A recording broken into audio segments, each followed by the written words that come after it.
done! Okay, I am so incredibly sorry that of all of the crazy audio things and the delay. Thank you so much for following me over here to this second video. I'll be going ahead and deleting that first one, and it's okay. It doesn't need to be there. I was going to blame it on the kitties, but I do actually believe that we can blame it this time on the people who decided that the streaming software needed to be updated because it disconnected a couple of the audio settings, but luckily I was able to figure them out fairly quickly. And we are looking at a 6-spotted tiger beetle today. Let's see. Were we just saying it's always the cat? Let's see. Yeah, pretty much. It's always the kitties. And admittedly, the kitties have turned off my audio on more than one occasion because there have been times where they walk by the computer and they'll knock the USB just out enough that the light and the camera will still work, but the audio will not work. And I don't know what type of magic they have, but it's crazy. So, we can see the entirety of this specimen, so I'm just going to go ahead and get us a measurement. From the front of the head, let's see, from the front of the head to the back of the abdomen, this specimen is about 1.22 centimeters long, for those of you nature journaling and want to write that down. I'll go ahead and even put that right about here in the chat. And pin it for everybody else who would like to see that. So, our measurements are up there. Now, tiger beetles are awesome, and I figured this 6-spotted tiger beetle would be a really cool one to do today because I saw one out in the wild, and then my brother sent me a picture of one, and he was like, "What is this? Is this the emerald ash borer?" It's like, yes, it's a metallic green beetle, but it is not an ash borer. And then I had a student bring one to class today, and so between all of those occurrences, I figure it's right about the time that you will all be seeing them too, so it's a cool one to do. Now, tiger beetles, back in the day, used to be their own family, but nowadays they're actually a subfamily of ground beetles, so we can say that he's actually a kind of ground beetle, which means that he would be in the family Corabidae, for all of those of you who are interested in insect taxonomy or looking to kind of further identify guys. So it's in the family Corabidae, ending in IDAE. But if you want to go to the subfamily, which is where all of the tiger beetles are, so all of the tiger beetles are in the subfamily Cicindelinae, and that's something that you will, those endings, you're going to see over and over and over in the insect world. IDAE means a family, and INAE means a subfamily, because so many insect groups have subfamilies that we keep them all the same. Now, this specimen is Cicindela sexcutata, so we take away the INE, and Cicindela, and then sexcutata. Alright, and that's going to be the species name for our specimen. It's the 6-spotted tiger beetle. So right up here in the top of my paper, I'm just going to go ahead and write 6-spotted.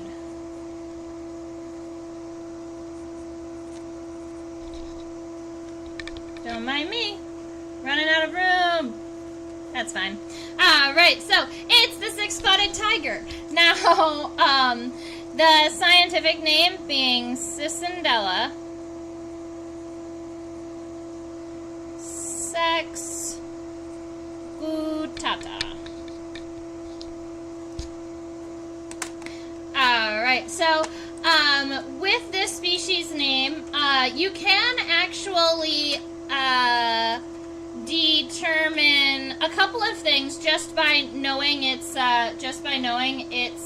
scientific name. So, Cicindela is the root genus, or it's like the first genus that was identified of any tiger beetle.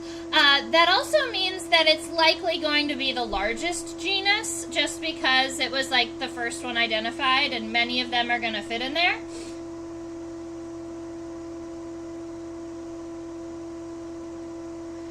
The S prefix that I better not write is 6.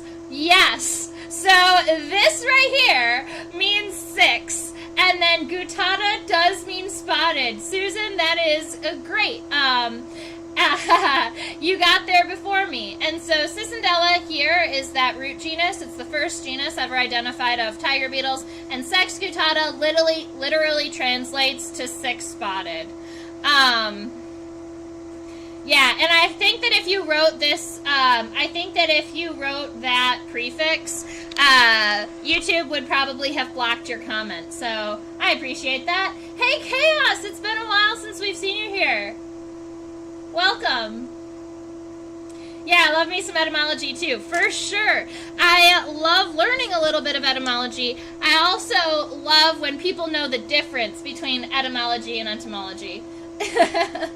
All right, so just like always, we're going to start off with giving a very light outline of our specimen here.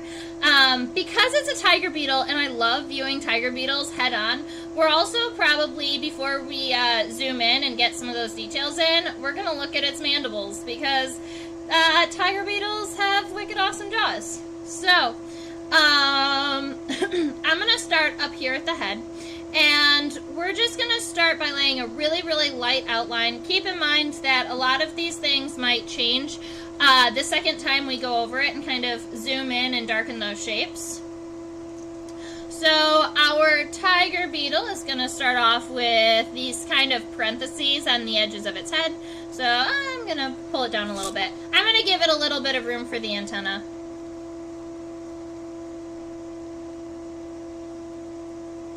Alright, so as long as you've got it nice and light, then we'll be able to work with it. So I'm going to start off with these kind of parentheses here, and then when I get down to the bottom, instead of just coming in and meeting, I'm going to angle back out just a little bit to give it a little bit of a neck, and then close that off. This is just, keep in mind that we want these parentheses to be fairly symmetrical, because that's one of the key characteristics of all insects, is they are all perfectly symmetrical, which, you know, makes drawing them a whole lot of fun sometimes. And so you've got the front of the head kind of ends in this point, but you have additional mouth parts happening here. And I am thinking that when we look at the mandibles of the tiger beetle, I might change the angle of them a little bit so that we can put some of those mandibles in here.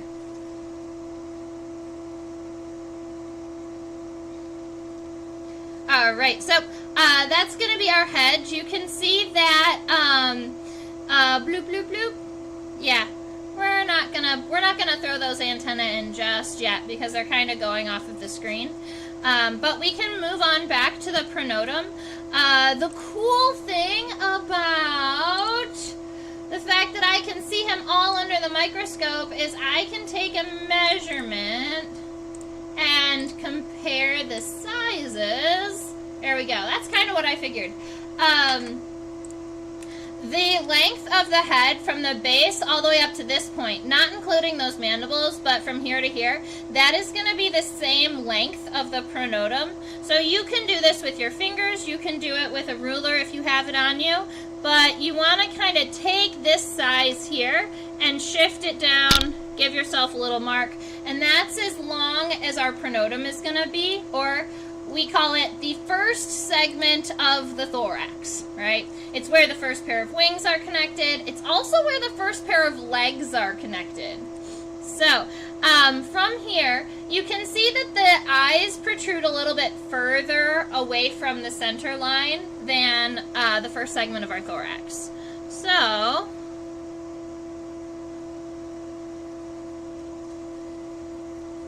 we don't want to make it too wide. Now, I know that some of you know this. I'm not sure if all of you know this. All tiger beetles They run incredibly fast. Super duper duper duper fast. In fact, tiger beetles run so fast that they cannot see while they are running. When they're running, it's like they go into essentially like hyperdrive or light speed.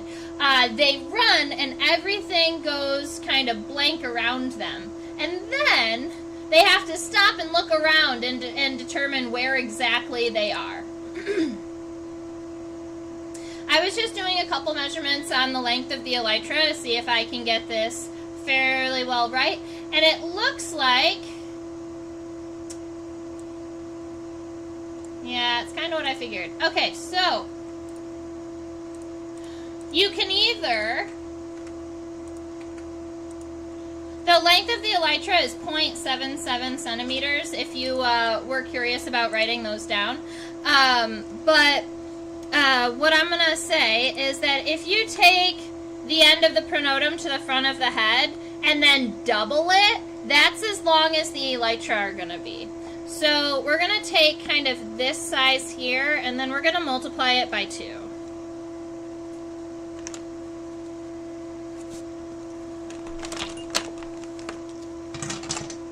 So I've got some marks on my paper, and that's going to kind of help you just make sure that your insect stays in proper ratio. Sometimes I find with tiger beetles, I don't make the elytra long enough. So that's good. Now, my elytra are going to go so close to the edge of the paper that my legs are likely going to come over, but that's all right. All right, so we're going to get these shoulders up here. And the shoulders are definitely going to go past the width of the eyes. And when you get to the sides, there is a slight curve out towards the edges of our specimen. So we're just going to give it, you can even make it one long stroke all the way down to almost the bottom of our elytra here, or our first pair of wings. Right around here when we're gonna come closer. So I guess sometimes I tell people it's almost parallel so that they know that we're going straight for a long time. We're not trying to arch it all the way to the center. We're coming down almost to the end, and then we're gonna give it kind of this U shape.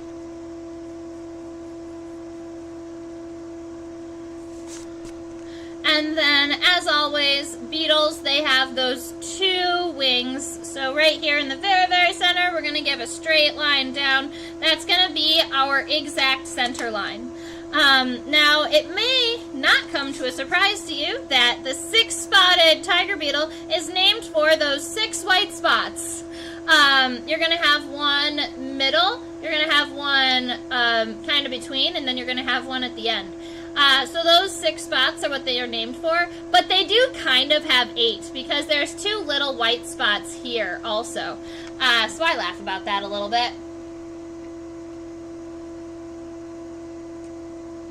Yeah, Susan, you're definitely going to have to watch them because they run and stop and run and stop and run and stop, and it's once you know what's happening like in their brain, it makes it even more interesting, I think. And scientists have tested this, but they were kind of cruel. I feel like when we do research on insects, sometimes it can be kind of cruel. But there is, I think it is even a YouTube video. There were researchers that were testing the abilities of tiger beetles, and so they were letting them kind of like run towards a wall, and with their antenna, they had the ability to know that the wall was there and go over it, because even though they can't see it, they could feel that they were there, that it was there, and they had the ability to maneuver around it very quickly. But then the scientists trimmed their antenna, and let them run the same course, and they kept running into the walls. It's kind of sad. But that's how we, that's one of the tests that they did to tell if tiger beetles can see while they're running, because they can't. Yeah, they literally run blind, but they are so incredibly fast that it doesn't matter as a predator, because once they target something, all they have to do is run really, really fast in that direction.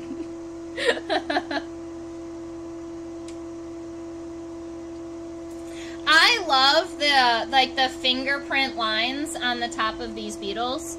So now we're looking at the head up here, and keep in mind that for me, I always like to make the eyes protrude a little bit outside of what I imagined the eyes to be here. So I'm going to start right around here up in the front, and these eyes aren't straight down. You can see they're what we would consider reniform or kidney bean shaped.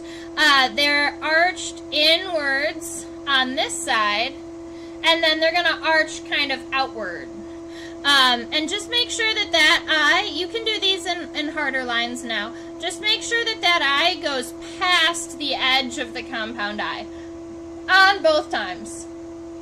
Are they chomping their mandibles the whole time just in case they smack into their prey? I love that question. And no, they are not smacking their mandibles the entire time. At least not that I've seen.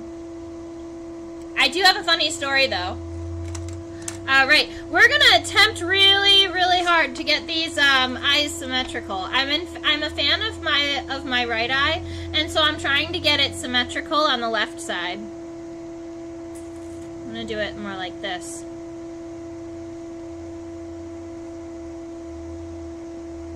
It's gonna be pretty close. Alright, I have a funny story about tiger beetles. The first tiger beetle I ever collected, I remember collecting it because I was so excited. They're absolutely beautiful and metallic. And I was driving around in the middle of the night, and I was at like the back of a Kmart or the back of a Walmart. Back at like their security lights, because the back side was bounced up right against the forest, so there were all of these really cool bugs that were coming in from the woods and getting attracted to the lights. And there was this beautiful tiger beetle that was right there underneath the lights. And I got so excited that I collected it with my hands. And my collecting partner at the time, he was like, I went running to him, and I was like, I got a tiger beetle, and he looked at me like I was crazy, and he was like, where's the container? And I'm like, it's in my hand! And as you know now, and as I promptly learned, tiger beetles have giant jaws, and they can bite pretty good when they are in an enclosed space. So that was a fun time. Now, I didn't actually get bit, but I'm sure that the tiger beetle was trying. Alright, so we're going to come down from the outsides of our eyes here, and then we're going to make them go kind of parallel. So we're going to come together, kind of create a little bit of a neck space, but we don't want it to go too long. I think that my first one went a little long, so I'm going to shorten it up a little bit. And we can see right around here that this line at the back of the head is not a line that's completely horizontal. You can see that there's that little arch on the center here. And so if we come here, you're going to want to arch it up just a little bit. It'll give your sketch just a little bit more detail. And, you know, it's the little things, it honestly is the little things in your sketch that are going to make it, like, feel more realistic. Alright. Now I am going to go ahead and add the front of our head here. So, from the front of our eyes, I'm going to follow this very similar line, but I'm going to make it more like this, where it's kind of more flat and then pointed towards the center and comes down flat, rather than being just like a straight angle like this. And I do want to turn this specimen so that we can see the mandibles a little bit better. So let's go ahead and do that. Tiger beetles always look so angry when you look at them head on.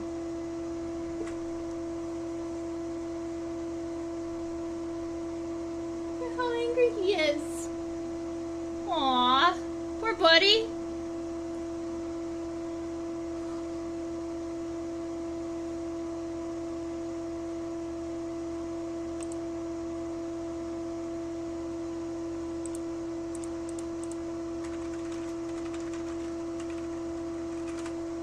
Want to make sure that I have the correct name for the clip. I believe that we are looking at the Clippius, but I want to make sure that I have the right name for it before we start talking about it.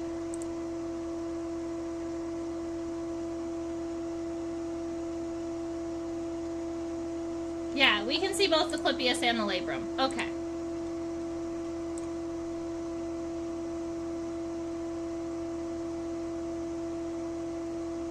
That'll get us there.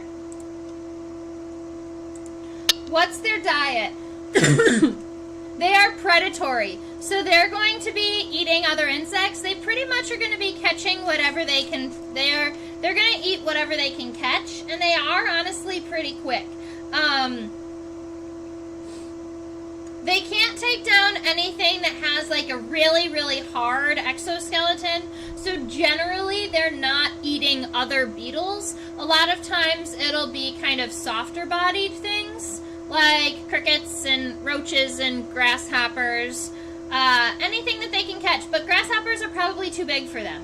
Baby grasshoppers is what I was thinking. Like, when you go to a gas station and you see a bunch of, like, the little nymphs around, sometimes you'll see the tiger beetles with those guys. But just, like, you can think about that level of exoskeleton. Not super, super tough, but definitely eating other insects. If we look right about here, you can see a suture, or that line in between the pieces of the exoskeleton. That suture starts the thing that we call the Clippius. It's right here. It's narrow, and it's that metallic green piece. It's essentially the piece of the exoskeleton that connects the head to the mouth parts. And on my sketch, to designate the Clippius, what I'm going to do, it's actually pretty narrow. What I'm going to do is I'm just going to create this double line here, and that is where I'm going to be connecting my mandibles and labrum to. So, the upper lip of an insect's mouth part is called the labrum, and it's this big yellow thingamabob right here. That is essentially our beetle's upper lip.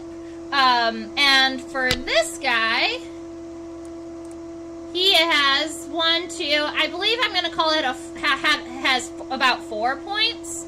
So we're going to come out from here, and I'm just going to be drawing our beetle like he's holding his head up like this, because I want to draw the mandibles. So we've got one, let's see, maybe I'll draw a really, really light box first, and then I'll modify it. Something like that. My sketch is going off to the left. Save it! Okay. You know what's funny is looking at the camera that's looking directly at the sketch from above. A lot of times I will see things that I don't see when I'm looking at my sketch while I'm drawing. Alright, so on each of the edges there's a point. And then you're going to come and give one more point and then finish it off. So there we go. We've got a labrum. And then you obviously have these wicked awesome mandibles. The mandibles are crisscrossed right now. And admittedly, tiger beetles have giant mandibles that crisscross like this. Sometimes you'll see them kind of matched. And then they'll have like these huge dentations or like these huge kind of like spines on the mandibles. We call them dentations because they're kind of like teeth.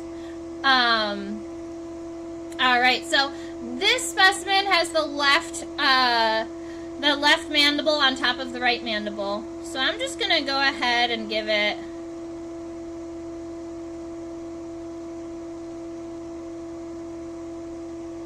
mandibles.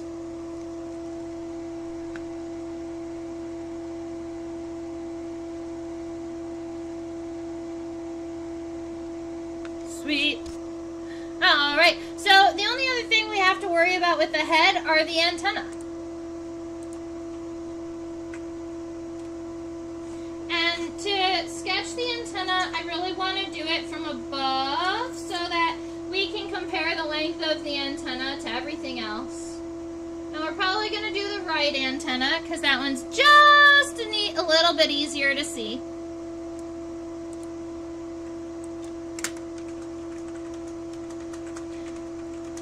I know many of you are returnees, so you see these words regularly, but if I have some new friends out there, I want to make sure I give all the right words and how to spell them. These are the pieces of our insect's antenna. 1, 2, 3, 4, 5, 6, 7, 8, 9, 10. Is that about 10? 1, 2, 3, 4, 5, 6, 7, 8, 9, 10. Yep. All right. So, our tiger beetle has 10 segmented antennae. So the entire length of the antenna is 10 segments. But not all of the segments have the same name because entomologists like to make things confusing. So the first segment of the antenna is right here. It's called the scape. It's the one that connects the antenna to the rest of the head. So if you come right about here, the antennae are actually connected in between this angle on the head and our clypeus here. So I'm going to make it look like it's almost just coming out of right around here. And we're going to erase some of these lines once we get there. So we're going to say that our scape is right around here. And then the pedicel is the next segment. It's really, I want the scape to be just a little longer.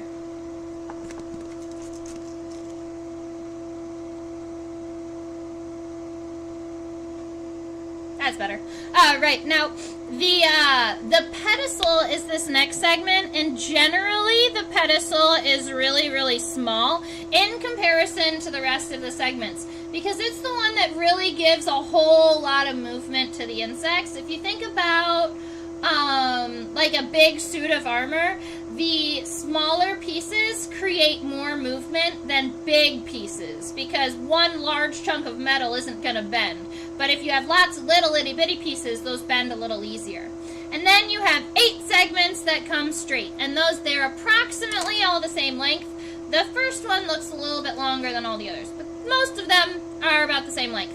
And all of the rest of these segments, or all of the rest of these antennal segments, are considered the flagellum. Alright, so 1. Sometimes I will do an antenna all at the same time and then I'll divide it up. But I think this one deserves to have each segment drawn at its own time.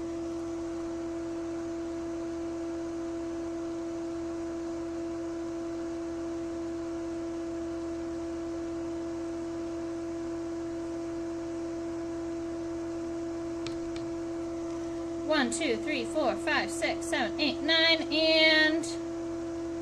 and as you know, I like to draw just one side of my insect, and you all will probably have enough time to draw both the left and the right antenna and all of the legs, but I just have time to draw the one set while I'm chit-chatting about the buggy friends.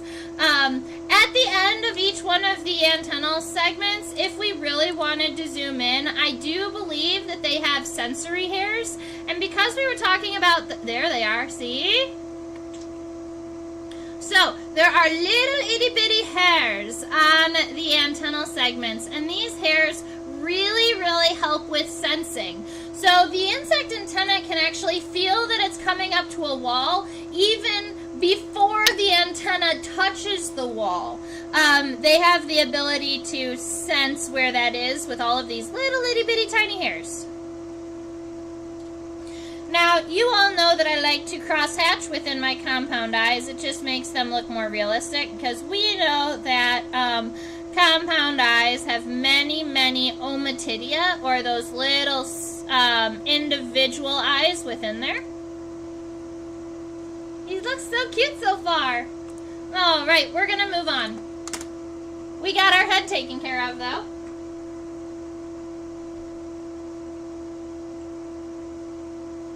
Look how cute he is. absolutely love how metallic tiger beetles are. And I know that some of you actually do this in watercolor or in different varieties of color. And I always love to see your iridescent colorations. So if you want to, feel free to send it to me when you're done. I'd love it. This is our pronotum. It's just the first segment of the thorax.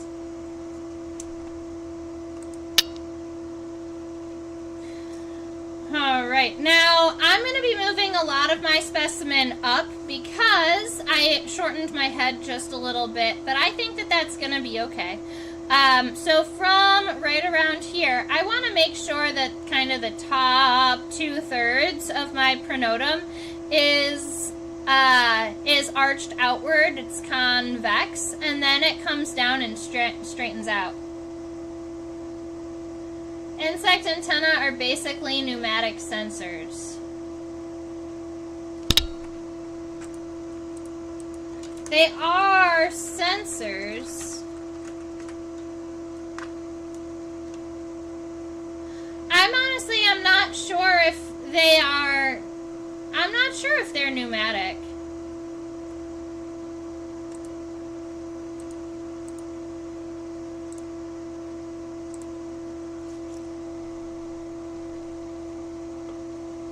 Alright, so I want to make sure that our pronotum, remember our pronotum was about the length of our head, and because our head shortened, our pronotum's going to shorten too. Oh man, that's fine. So it's going to go more to like right around here. The edges come out for about 2/3 of that length on both sides.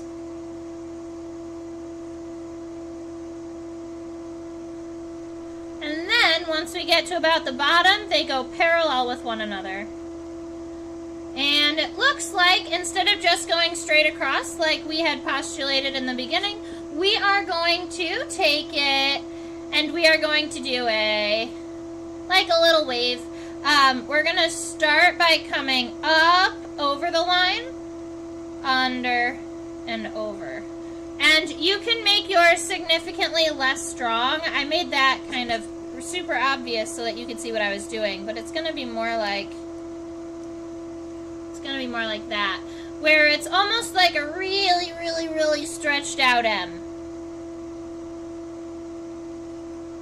And if you wanted, you could add some of these lines in here. We are noticing some shaping on the pronotum that could be cool. This Y here with the darker shaded region, I'm just going to drop some graphite and kind of smudge it in.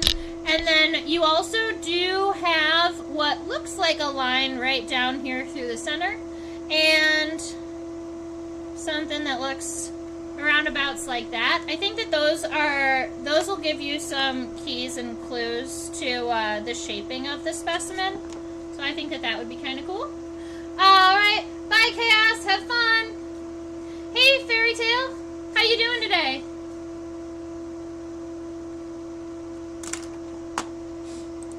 Alrighty.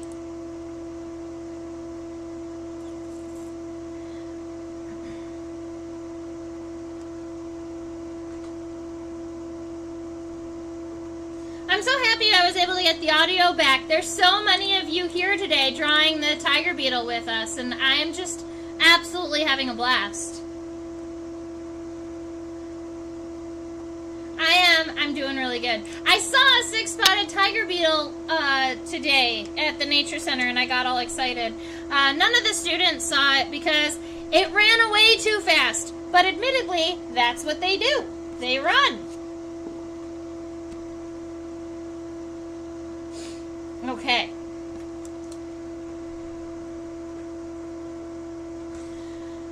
Alright, I'm not sure how many of you have this word. Alright, humans have a humerus. We call it the funny bone, right? The humerus in humans, if you bump it, it's super funny, right? Not really. It hurts like a lot. But insects also have a humerus. It exists right around here. you can say the humerus or you can say the shoulder. Now, a lot of times when we're talking about beetles, we don't use the word humerus. We use the word humeral angle. So you can talk about the angle at which this shoulder is. To me, it looks like it has a rounded humeral angle at approximately 90 degrees. That's what I would say. So when we are coming down from the pronotum, and notice I'm going to be scooching my entire elytra up a little bit. What a funny word. Avea, you're so funny. Alright, so right around here, we're going to be coming down just a little bit. And I want our elytra, I want this angle to go past our compound eye by just a little bit. So that's about where I'm going to take it. And then I'm going to do that same thing on the other side, making sure to give it that humeral angle, but also rounding it out. You don't want it to be super, super sharp.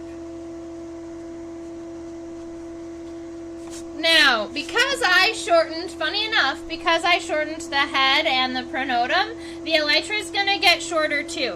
So I'm going to just lightly erase my outline here. I can still use it a little bit, but it's going to help me because I'm going to be shortening my elytra. So I'm going to go, keep in mind from the front of the head to the back of the pronotum, the elytra is double that. So if you can take this and you go 1, mark, 2, mark. All right, so my elytra are shortening up about a ½ an inch. I'm glad I double checked. All right, so from here, keep in mind we're gonna stay nice and dark, and we're gonna go out and then down.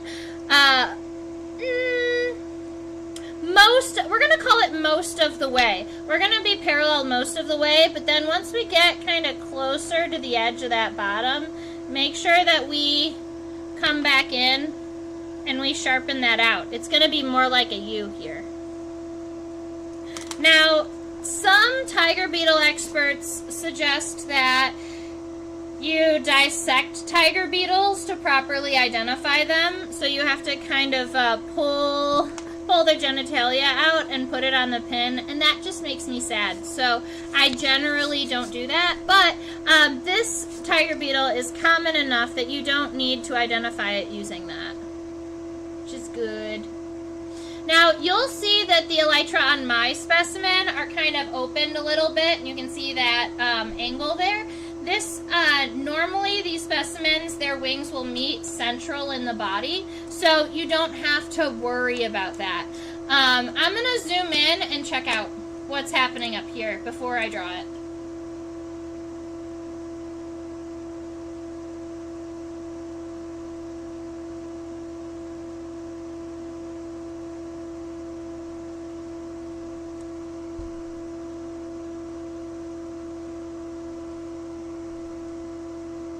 He's so pretty!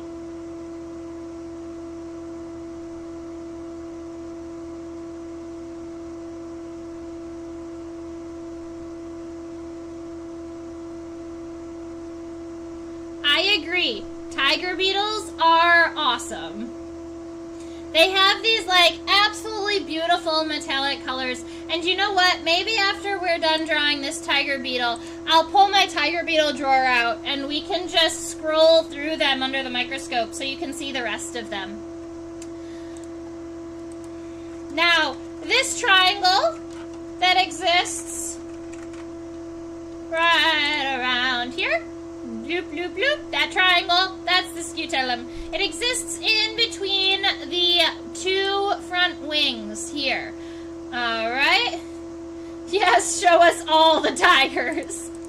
Yeah, I have some really, really awesome tiger beetles. I also have a species or two of tiger beetles that are endemic to very, very small regions in Arizona, so you won't be able to find them anywhere else in the world.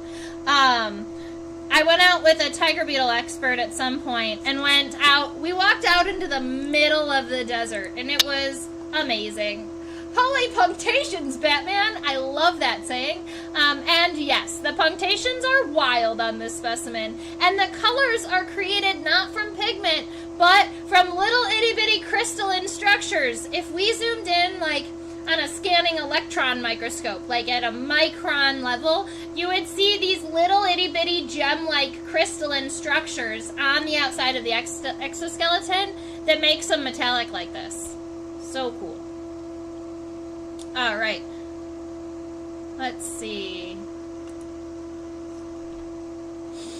Right here in the center. Only goes a little bit further past the shoulder. It looks really big right now, but that's just because we're super zoomed in.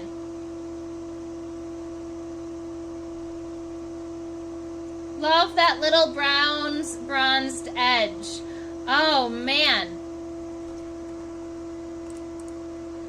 I love that nature journalers have me looking even closer at insects I'm already looking close at. Wow, that is amazing. And if you look at the like the texture within the scutellum, there are ridges that go in this triangle pattern, like this. They go like this. Which is kind of cool. Alright, and then I'm just going to take from the very tip of the scutellum, and I'm going to give a straight line all the way down central to this body. Like so.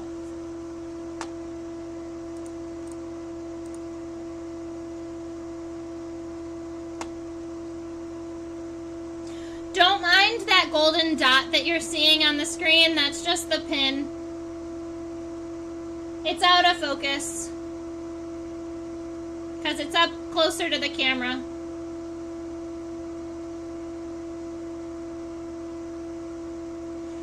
Alright, so about halfway down the elytra is the first set of spots.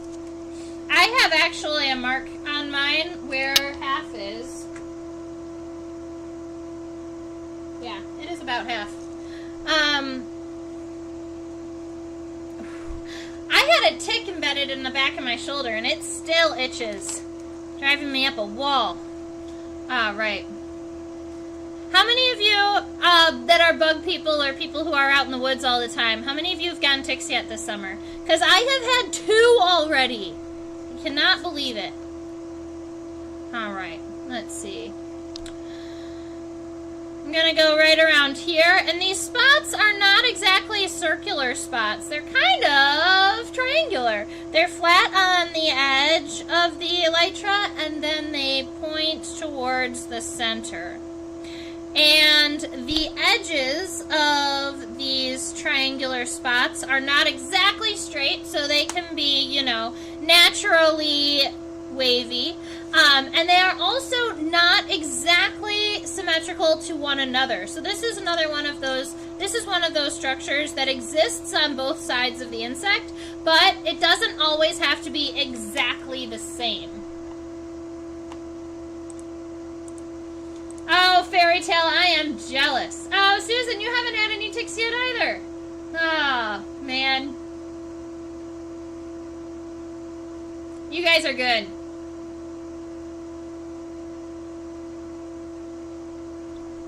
Alright, the second spot on our tiger beetle is going to exist right around here, right before the elytra really start to come in towards the center once again.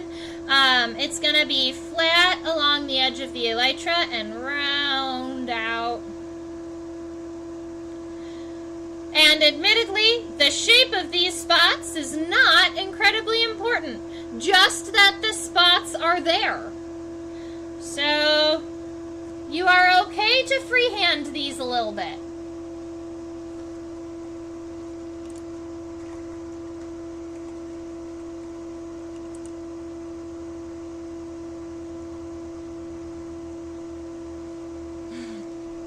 You know, it's also possible that there just aren't as many ticks in your region. But But Avea, I would expect you to have ticks because you spend so much time like gardening and out in that really heavy brush. Unless you guys do you spray for ticks out there? And the third set of spots. So those are your 6 spots for your 6-spotted tiger beetle. And then you've got the 2 little ones that exist right here, kind of in between the first and second pair. They're itty bitty tiny, but they are worth putting there because they exist too. This is what my tiger beetle looks like so far, but we do still need to add our legs. Let's go back and do that.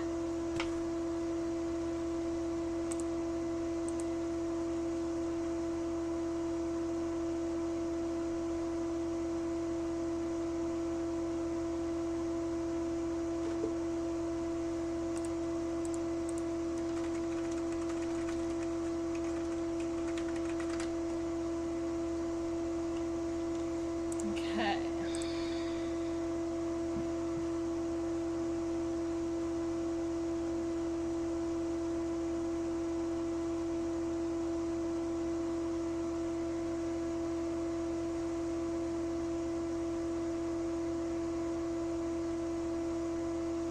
The APAC gods have made a bargain with Arachne.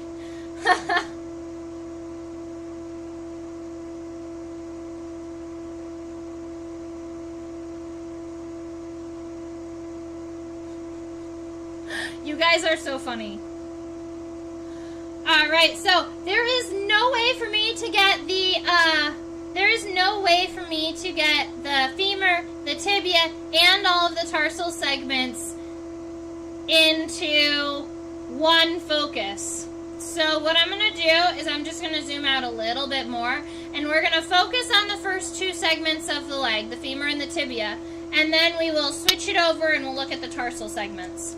So, a lot of times we are talking about, in a lot of our insects, we're talking about walking legs. And I know I've given you this word, ambulatory, just meaning that they kind of amble or they meander around. Those are walking legs.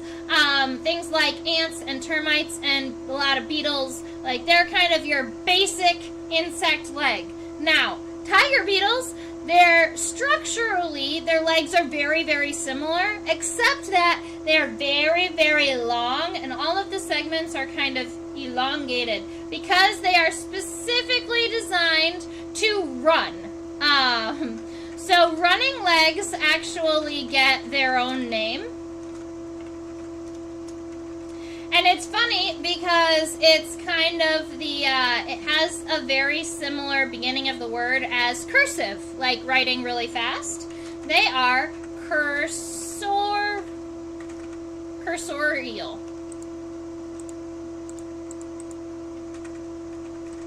Sometimes, words just don't look like they're spelled right, but they are, yes. Okay, so they're called cursorial legs or running legs.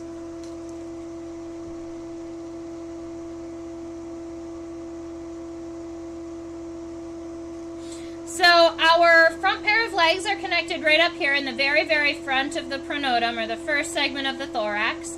And you'll notice that those legs are kind of wider at the base and narrower at the top, or at least the femur is. So we're going to connect right around here. We're going to arch it out a little bit and then come back in. And then once we get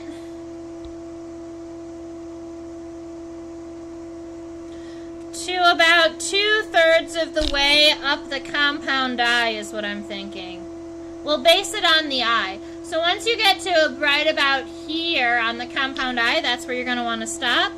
Bring it on over and pull it down.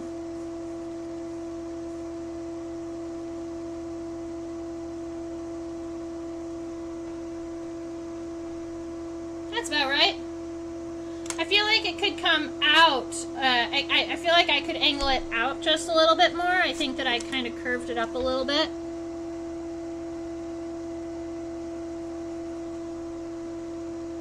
That's better.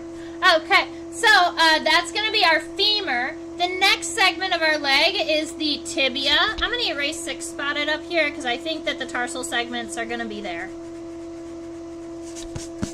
We know it's 6-spotted. So we've got the femur. The tibia is coming back towards the head and is going to end right about where our mandibles are ending, sort of, kind of. So, we'll do it this way.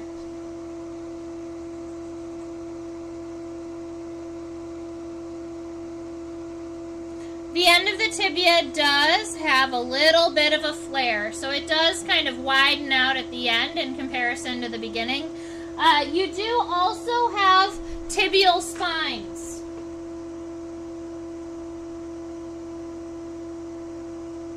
I want to say that there are 2, but there is only 1 visible at the moment. Ladies and gentlemen, what's happening?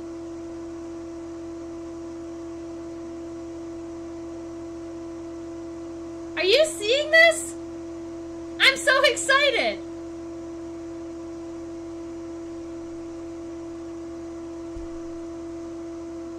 Hey guys, look, I can have my computer, both of them running at the same time.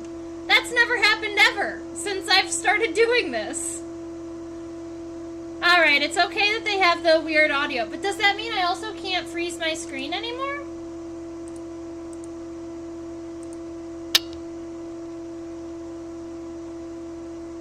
That's what it means. Look at that. Do any beetles have digging legs? Yes. There are some species of dung beetles that have digging legs. Our mosquitoes laugh at bug spray. Oh, Susan's got it there. Yeah, dung beetles, exactly. There are 3 different types of dung beetles. I was just going over those with my students today. There are the rolling dung beetles that everyone has heard of. There are the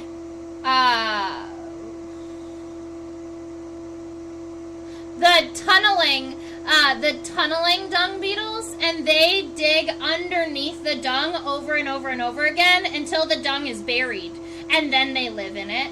And then there are the dwellers, and the dwellers dig into the dung and just live inside of the dung without separating any of it out. 1, 2, 3, 4, 5. We have 5 tarsal segments.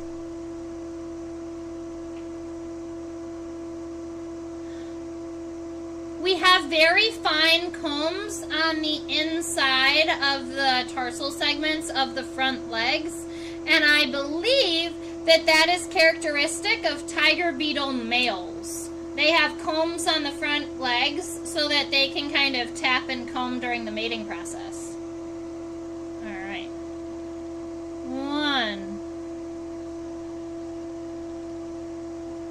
2. I'm going to be taking my tarsal segments and going out this way. 3.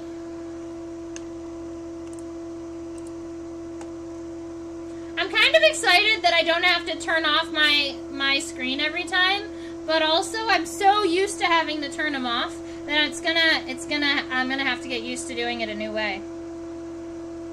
4. And 5. With the claws.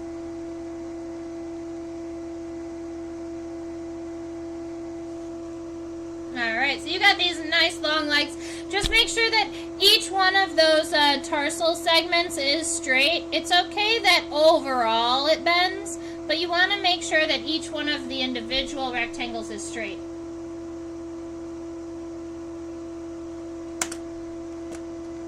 I thought that there was only one type of dung beetle. Yeah. It is super cool. And there's a species of dung beetle. It's called Anthophagus taurus, and it is the strongest insect on the entire planet. Now, I would definitely have to look it up, but I think it's 1270. Let me look it up.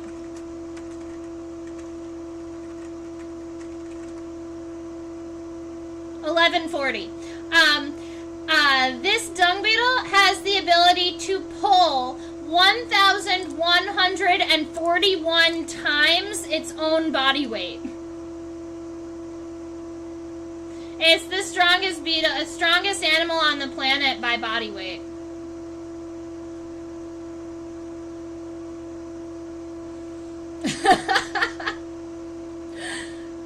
Susan, very well put. Some work smart, some work hard, some don't work at all.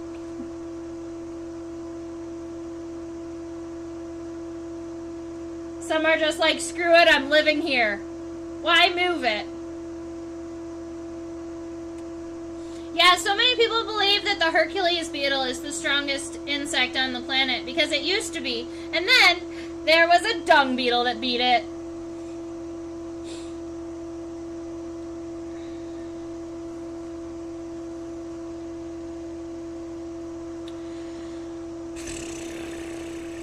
All right, let's do this.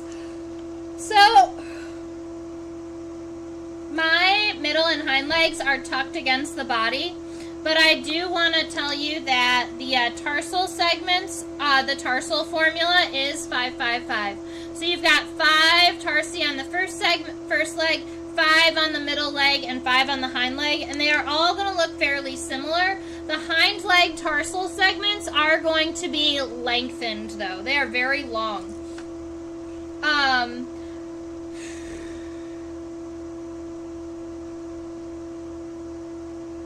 I do too, Susan. I want to go and see that. The first time I saw, I've got a dung beetle rolling story, because I've always thought it was really cool that they rolled dung, but I hadn't ever seen it. The first time, let's see, let me get my lines figured out first. So the middle leg is connected right around here, and I have my specimen kind of tucked up like this, but what I want to do is I'm going to angle my leg out just a little bit more, and I'm going to take the femur underneath the humerus rather than over it.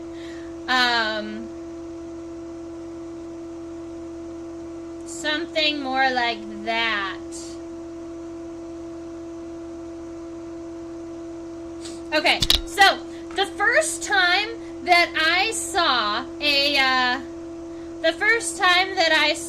dung beetle rolling dung, I was in Texas on a road called, I think I was on a road named Boy Scout Road, but it was in a canyon. It was in Boy Scout Canyon, and I was in the canyon, and I was going, fairly deep into the canyon, and I was getting ready to collect some insects, and I was getting ready, admittedly, to spend the night there.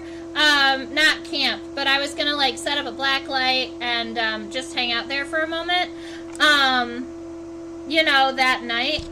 And then as Texas does, it rains, like a whole lot. It rains and rains and rains, and I thought that it was just going to sprinkle, and I was like, well, the sprinkling will go by, and then it doesn't stop. I just needed to make this tibia longer. And then it doesn't stop, and then it really starts coming down, and so I decided to get out of the canyon because, you don't want to be deep in a canyon if it's starting to rain like that, like major monsoony type rain. So I get back on the road, and I'm turning around and heading back. And by the time I get to some of the washes in the road, there is already rivers, across the road. And there is so much water coming down from the mountains that it's like bringing boulders with it. And I was in a little rental, Ford Focus, so there was no way that I was getting through that river of boulders. And so myself and a pickup truck that was behind me ended up getting stuck. I got reined into this canyon. And there was absolutely nothing that I could do. So I ended up backing up, and I just had to wait for the rain to stop because the city was going to send out bulldozers and road grinders to clear our path. but they couldn't do it while it was raining. So I had to wait for the rain to stop, and after the rain stopped, the light, like the sun came out, and it was gorgeous, and then the dung beetles came out in like huge numbers. The dung beetles were all over the place, and they were rolling all of this cow dung, and it was kind of totally worth being rained into a canyon for.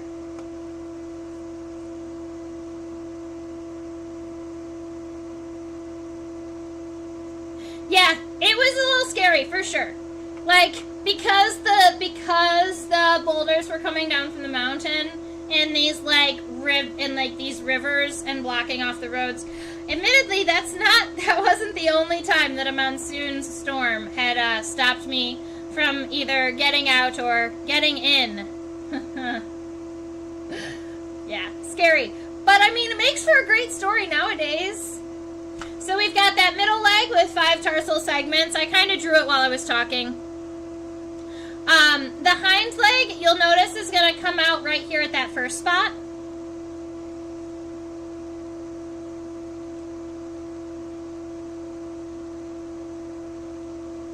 We've got this femur.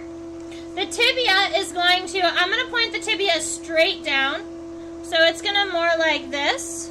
And the tibia is going to stay nice and narrow. Keep in mind these are cursorial lengths, not ambulatory. So they're nice and narrow and long. And then it's going to reach to about, not all the way. You can kind of see where it is here on the left. It's almost lined up with that last spot, but I'm taking it right about here because we're not angling it in. Yeah. That'll be about right. Random question. Are there particular types of insects that you can expect to see more of in the rain? Yes, there are. Great question. You will not find coffee-boring beetles unless you are opening coffee berries or it is raining. Coffee-boring beetles you will never see when it's sunny out. Admittedly, I don't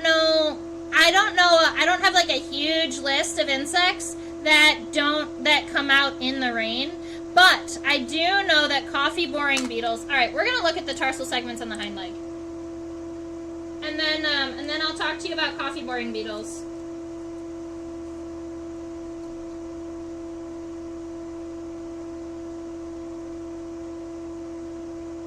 So it's a lot more obvious on this hind leg that the tibia has 2 spurs, 2 spines, right here. Doop, doop, doop, doop. Right, and then 1, 2, 3, 4, 5, and claws.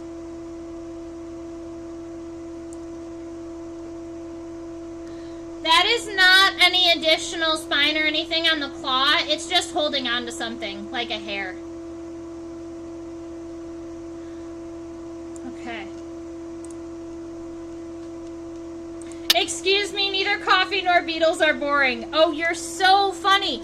You know what? I have a shirt that says boring insects, and it just has a whole bunch of insects that are wood boring, and it makes me laugh a whole bunch, but like 90% of the population doesn't understand the joke. 1, 2, 3, 4, 5. But I can wear it to my insect conferences, which totally makes it worth it.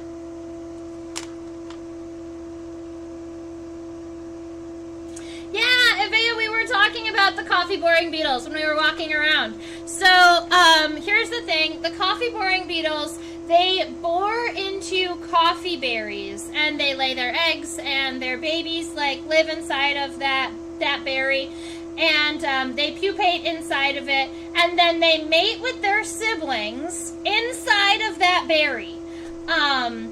And the only time that they exit the berry is only when it rains. Because inside of the berry has such a high humidity and has such a high moisture content that's what they're used to. And if they come out of the berry when it's sunny, they will literally desiccate. they just completely dry up under the sun. So they need it to be raining so that they can move from one berry to another. And if you want to know more about the coffee boring beetle, I actually do have a YouTube video about it, one of my whiteboard videos. Whew. Alright, ladies and gentlemen, this is what my six-spotted tiger beetle looks like. I definitely think that it is better than the first time we sketched it together almost a year ago. Now, I did mention that tiger beetles are in the family Carabidae, but I didn't tell you how to tell. I'll show you really quick, and then we'll look at the other tiger beetles.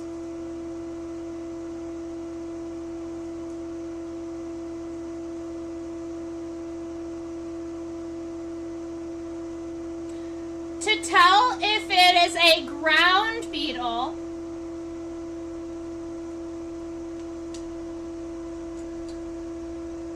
look at those colors. Oh my goodness, I'm so excited.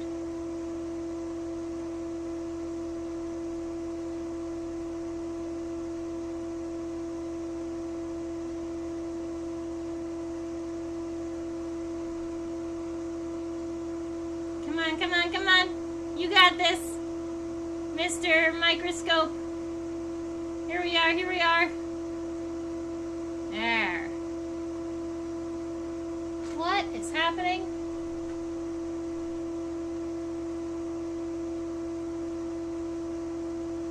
Okay. So with this tiger beetle, it is a little bit trickier, but I will show you anyway. Ground beetles have an expanded trochanter. So, right here, that's the coxal plate, or the hip bone of the hind hip bone of our beetle. And right here, it almost looks like a little black extra piece before the femur. That is what all ground beetles have. And if you flip them over and you look at that, you're gonna see it with your naked eye. You don't need a microscope or even a magnifying glass to see it.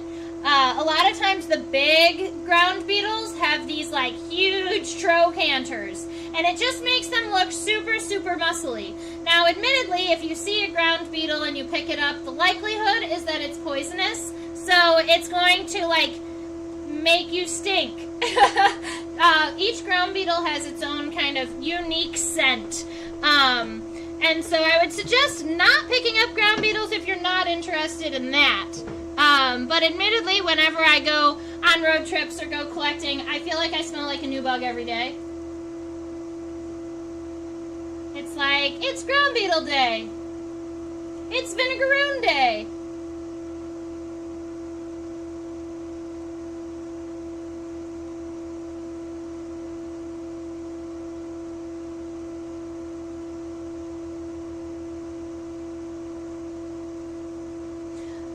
The Malaysian jungle nymphs are absolutely beautiful.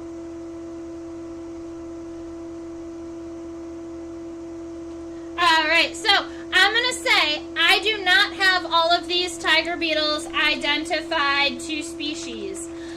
So what I'm just going to call them are tiger beetles. And we can scroll through them on my microscope a little bit so you can see what they look like. This one I think is really cute. It's kind of red and green, and it has these like long hairs on its pronotum here.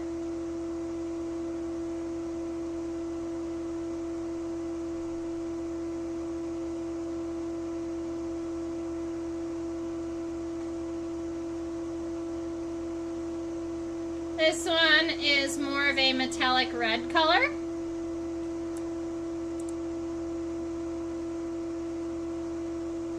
Oh, there's the six-spotted tiger that we just sketched. I put it in back to its spot. Oh, did the red one have bigger eyes? Yeah, it did.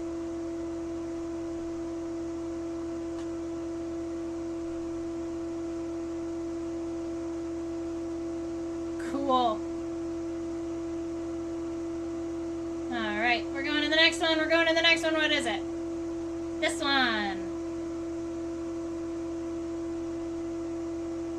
Oh, this one is really cool because from the top, it almost looks like a mottled brown or bronze, but the bottom side of this specimen is absolutely rainbow. And you can see that indicated on the legs. And if we look at the head, we're going to zoom in on the head of this guy. You can see right here where it's got that teal and the red and the blue. That's what the entire underside looks like.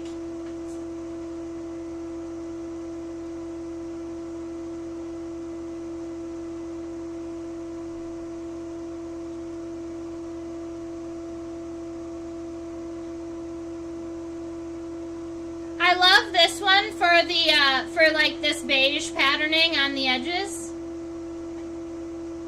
Whoa, Mr. Microscope, you didn't need to be that bright. Sometimes the metallic colors confuse it. There we are.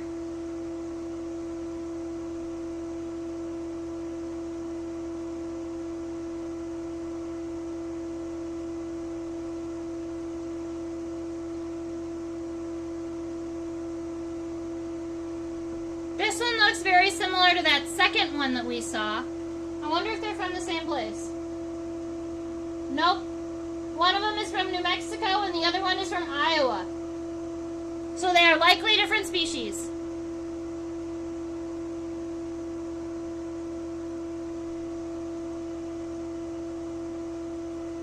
So this one right here, that's this like reddish orange color, you see the bronze patterns that come in 3 spots are very similar to the bronze patterns on this specimen here, except this one is blue and that other one is red. I collected them on the same night in the same place, and there's a part of me that feels like they are either 2 different color morphs of the same species, or they're a male-female pair. And I hadn't gotten that far into identifying it just yet. A metallic Rorschach test. That's awesome. Is the red one smaller? Yes. The red one is smaller.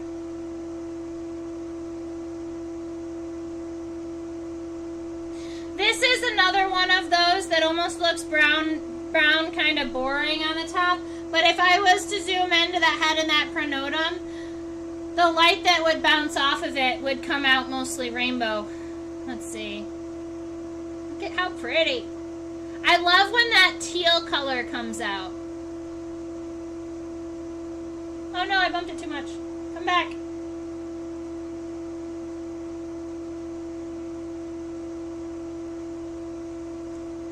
There we are.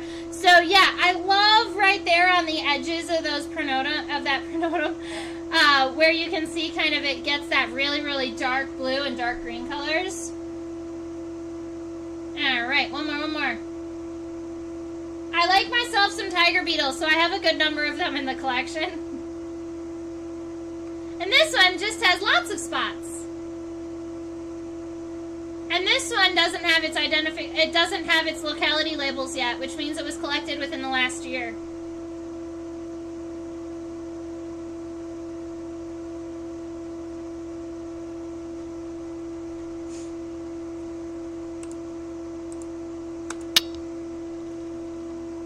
Well, I can't freeze my M-scope, but what I can do is come over here and I can do this. I can take a picture so that it freezes it, and then I can pull it over. So that was this entire bottom row of tiger beetles. The rest of these guys in this drawer, in this tray, are all different species of ground beetles.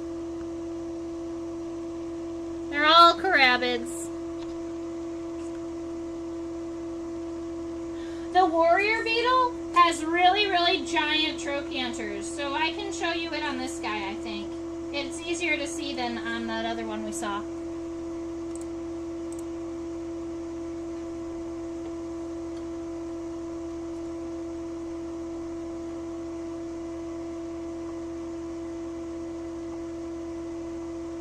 we go. Right there. Right here. It almost looks like this piece is super expanded here. This is the coxa and this is the femur, but the trochanter is giant in comparison to the rest of everything. That's how we tell it's a ground beetle.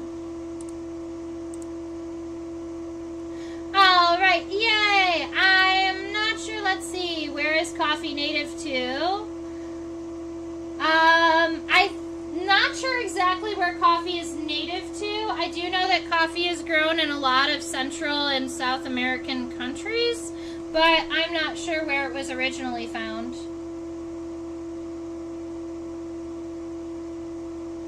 The Malaysian jungle nymphs, you aren't allowed to have in the United States without a containment facility. So, but the USDA has been approving containment facilities in people's homes. So that just depends on if you want to jump through all the government hoops to get a containment facility in your basement. And I have the connection for that. Coffee is native to Ethiopia. Thank you, Avea.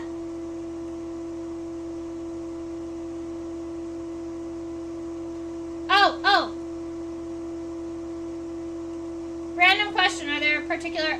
Also, what were the names of those beetles who prefer fires? Okay. Avea and I had spoken shortly about...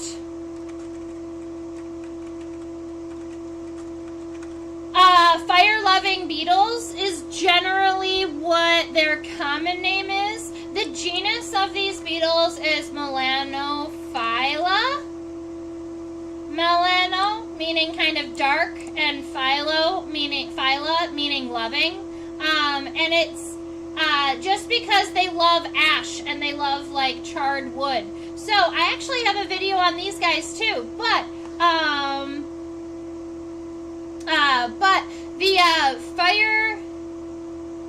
the fire-loving beetles, or the Melanophylla species, have the ability to sense fires from miles away, and they'll sense them through like heat sensors on their body that have the ability to kind of like amplify heat so large that they have the ability to sense it.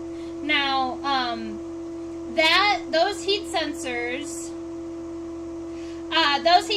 were actually being studied by the government so that they could use them in like putting them into all types of things for the military for heat sensing. So they were part of that research, which was kind of cool. But they can sense fires from miles away, and then they all congregate on these like burnt up logs after the fire passes, and then they mate within like still smoldering ash, and like the heat from the fire is still all around them, and they're just like, yep, this is happening. And then they lay their eggs in the wood that is like all charred, and that's what their babies eat. All right, I think I got all the questions answered. Perfect. It's 11:30. We went on multiple random. Like side conquests or side conversations.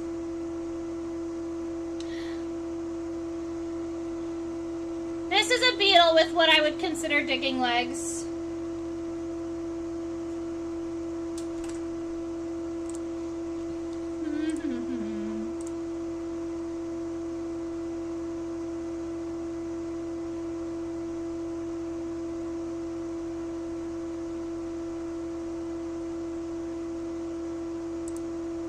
Those are the front pair of legs of this scarab, and it definitely has the ability to dig. In fact, if you hold this beetle in your hand just like this, it will try to dig in between your fingers. No problem. I love sharing all the side conversations. Oh, can I tell you something cool I saw this week? Okay, one more thing and then I'll go. All right, so pygmy grasshoppers. We've sketched 1 or 2 pygmy grasshoppers in this live stream. And pygmy grasshoppers are itty bitty tiny. Like, when they're adults, they are only about probably a 1/2 inch long. This was, oh, well, I guess we didn't draw this one together, but this is an example of a little pygmy grasshopper. And the way we tell them apart is their pronotum actually extends all the way up back here to protect their wings. But the thing with pygmy grasshoppers is that some of them are semi-aquatic. All right, and I knew that. Like, you find them around water, yes, and they like to dig around in the mud next to the rivers, yes. So I was aware of all those facts, and then I was walking through the nature center, and I looked down, and one of the students goes, "What's that?" And there's something swimming in the river, just like swimming around on the top of the water. And I thought right off the bat that it was some type of water strider because it was big and heavy like that, but it was skidding around the water so well. I figured, what else does that but a water strider? And then I got closer, and it was a pygmy grasshopper. It was swimming. It was so cool.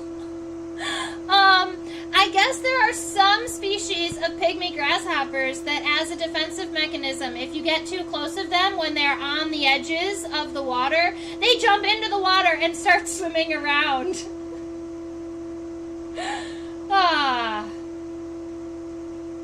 Yeah. Yep, semi-aquatic grasshoppers, guys. And I had never seen them swimming before, and I got all excited. I probably got more excited than the kids did, but you know, it was a fun one. So, I am so glad that we did this together. This has been a whole lot of fun. Thank you for sticking around with me while we fixed the audio issues, and now I'll know how to fix them in the future and to make sure that they are not doing all of the crazy things. All right, so I hope you all have a wonderful rest of your night. Oh, wait a minute. I almost forgot to do this part. This is me. I teach on a platform called OutSchool. It's where I teach students ages 5 to 8, 9 to 12, 13 and up. I am going to be starting an insect pinning class this month at some point. I've been trying to get it up and running, and it's happening. It's happening like now. I should be posting that class within the next week.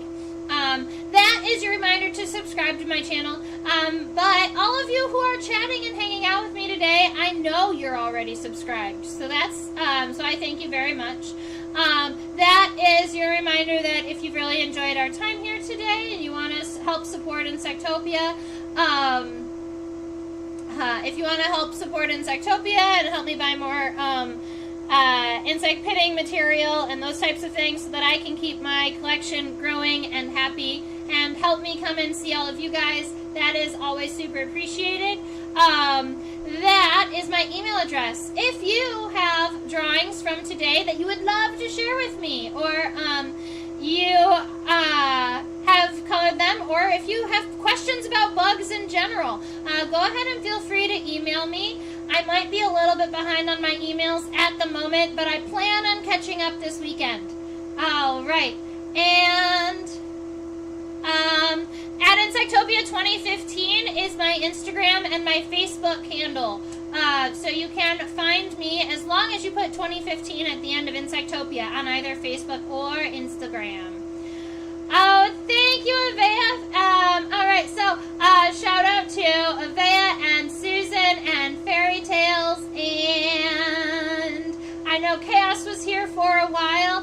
Shout out to all of you guys who hung out tonight and really made tonight go well.